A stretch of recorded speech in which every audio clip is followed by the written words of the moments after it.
Greeting, Mark Brown here.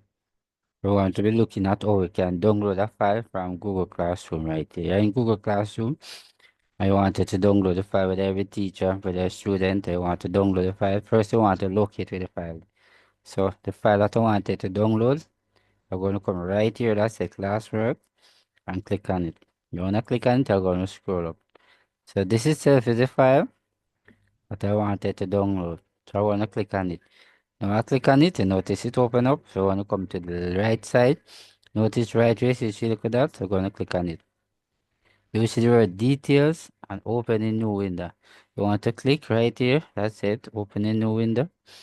Right. When I click, what will happen? There you go. Show right here that I can actually add comments right here. So I can print. So I can download. I'm going to click. When I click on it, you notice right here. The file says download. So when it's done, you can come right here, click. Right. And actually go back right here and click on X.